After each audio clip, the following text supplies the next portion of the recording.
The thing with bestseller lists is that they can be very easy to generate.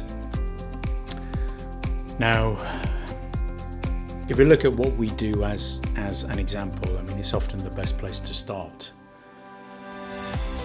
But because we're publishing a lot of non-fiction material at the moment, we're only publishing that material that we know has been successful and has been successful for an awful long time. We will therefore put caveats into the profile, introducing the book online or wherever it's being listed, in terms of who the book is most likely to help. If a reader falls into that profile, then there's an increasingly high chance that that book will help, and it will help in the ways that we try to describe, even if the book needs one or two reads, because sometimes the material that we produce does need that layering just to let the details kind of like settle in. Even with some of the sales books, I mean, some books are quite straightforward. But because we try to take the reader on a personal and commercial journey, the book will often ask people to take time to think about what they've just read. And whether that's us putting or requesting that detail to go into the book, or the author profile putting it into the initial manuscript, will depend on the nature of the material. But either way, if people buy the books to the profile that we tried to describe, then the book should ultimately help them all tried, tested material over 20 to 25 years. We're then busy doing other things around that material in different ways. And if the book is then sold and is deemed to be a success, then fantastic. Then it makes our efforts worthwhile. And we feel great because we know that it's helped an awful lot of people. When other people come to launch books, however, they might not have that heritage or that kind of pedigree, and therefore any kind of badge of honour is likely to help the book with initial sales and even long-term sales.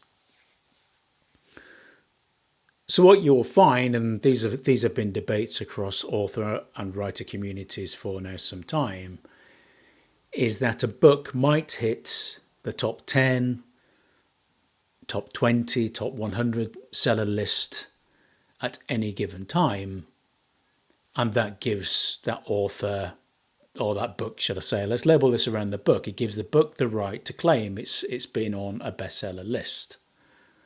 Whether it's Amazon, New York Times, whichever platform, whichever press. The thing that you also get, though, is the fact that books can be categorized in certain ways and find themselves becoming very high on the sales list of very obscure criteria that most people would not search for a book with. And therefore the book still uses a bestseller list. Now, many years ago, you would get top 10, top 20 charts maybe every week or certainly every month. And of course, then you would get the annual charts. Now, because lots of things are digital, a chart can be seen in real time. So a book might hit number one position for 5 minutes of a particular day, and it never sees that spot again. Now, that's fine. I mean, we're not saying don't do this.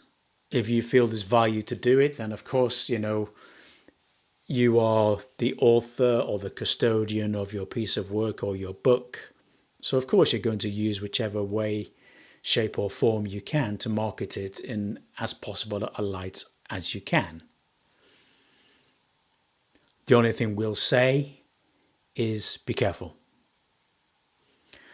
Be careful, because this is now very knowledgeable across the writing communities, and it's getting to be very knowledgeable across reading communities.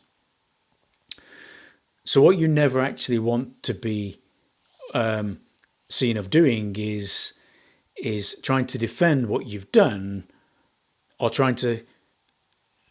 or struggling to find an answer when you're challenged on these things, in terms of where was it and for how long was your book a bestseller for? Because if you can't give anything but 100% truth to that answer, and I think lots of us will accept, we can tell when somebody's trying to fudge something or trying to conceal something. Not just your book, but yourself as the author is going to lose credibility. So, if you are going to go to those concepts and going to use marketing in that way, maybe what you might want to do is to list somewhere where your book has been a bestseller, and for how long, or to which category, because at least then you're being upfront and honest about it. Or just to think twice, as to whether you use a certain label if it's only been up there for a very fleeting moment of time. Now, of course, if it's been a bestseller for a month or two, then that's different. But then you're competing with the books from big publishers who spend absolute fortunes in marketing expenses, marketing their books, and they've got the distribution. So even if the book isn't particularly good, at the end of the day, these books can surf the wave, if you like, for quite a long period of time, because they've got the marketing budget behind them. So, I think, there are other ways of winning credibility, of helping to confirm that your book is worth the credit and the merit that you sincerely believe that it is. And you can build your brand either as an author or the book accordingly, without having to use such tactics. But again, if a tactic is wholesome, great, use it. If you come to think, it's not quite as in-depth as what it could be, then just either think twice about using it, or just be clear about the details in terms of when you come to post it or announce it, and then at least people looking at your book with interest can judge it accordingly, and at least you're being upfront and honest.